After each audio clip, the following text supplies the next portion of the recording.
Mama Dog. Yati kabalos sa pangalan Mama Dog. Pertini mong bulad-bulad dag init ako wa pa ko kapangape sa nang orasa. Mag alas 12 na. Wa pa ko nakainom og init tubig. Pagdali din hag bulad-bulad og init. Piskot ni iruan eh. Hoy, dili lang ikaw mo imo gawa sa repas Jackie oh, gahulat. Okay, libog ni iruan eh. Ang apa na niya, mura ginang di siya good sa other dogs. Si Brownie, di siya kaik.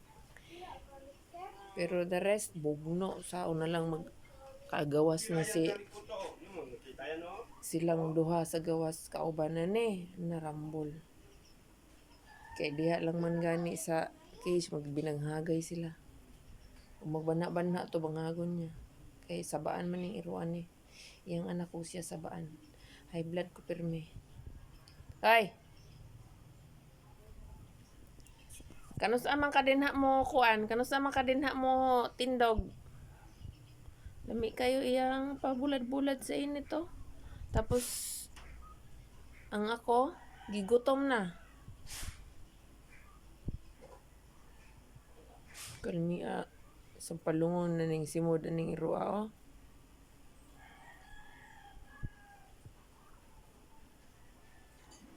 Nay itoy mo inom sa gawas, sa tubig nga gibutang nako sa gawas.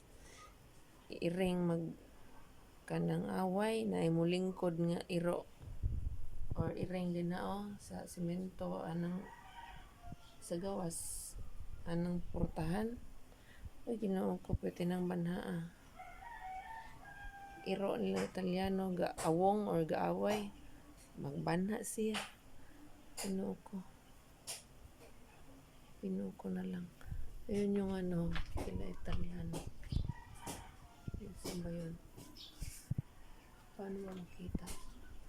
Yun yung bahay na ano, may pader tapos may bahay. Ang daming aso dyan. Di ko alam kung breeder sila. Or kasi may mga aspin na gumagala sa labas eh. Eh kung walang kapon, dadami talaga. Pero siguro napapakain din naman kasi hindi sila mataba pero hindi rin sila payat. Saktong ano lang. Kaso naawa ko dun sa isang mamadog na lumalabas. Lagi-lagi nanganganak. Pero siguro hindi na mabuhay yung mga tuta nun. Kasi anak nga nito eh, si Betty tsaka si Cupcake. Tumae ngayon ng dugo. Dito lang yun, hindi yun gumagala sa labas. Pero since nagamot, kaya nabuhay.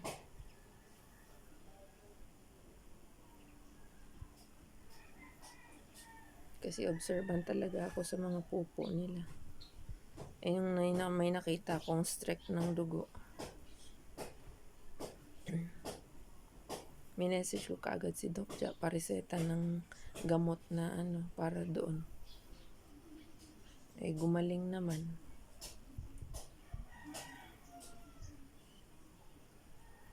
Ang hirap kasi lumabas sa areang to eh. Apakaputik. Tapos kung sasakay ka ng habal-habal o tricy, ang mahal-mahal ng pamasahe. Eh yung balikan mo na pamasahe, more than na yun sa gamot na mabibili mo. Kaya yun na lang, nagme-message ako kay Doc Ja para gamot sa kanila.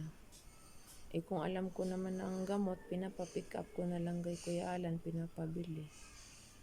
It's either sa Possible or kaya sa Waltak, kung saan mas malapit si Kuya Alan.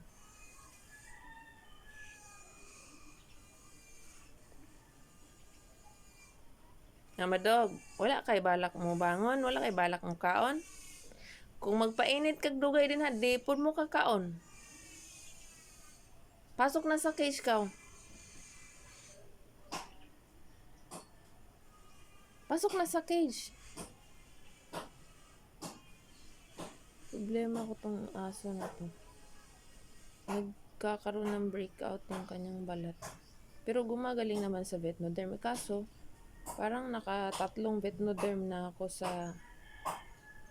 Hindi pala 3. 2 mahigit. Kasi puno pa, ay may laman pa eh, November na. Dalawa na sila ni Brownie na gumagamit. Kasi bigla-bigla na lang nagkakaroon ng breakout yung skin niya. Tapos pag nilalagyan mo ng ng Petnodem, gumagaling. Tapos babalik na naman pag hindi mo naagapan, hindi mo nilalagyan araw-araw. Si Brownie naman, yung pagdidila niya sa paa niya, nasusugat. Gagaling, nasusugat uli. Lalo na pag tag-ulan.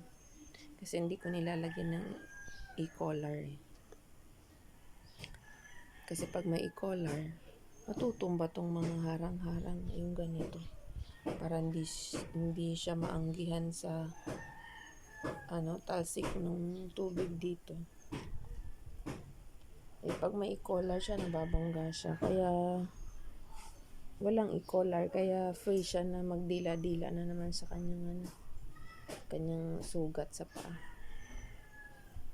Tawag dun eh. Nakalimutan ko kung yung term. Stoy! Init na si Jackie, oh. Lola pa naman ni si Jackie. Wait lang, Kongkong, ha? Up na daw, Mama Dog.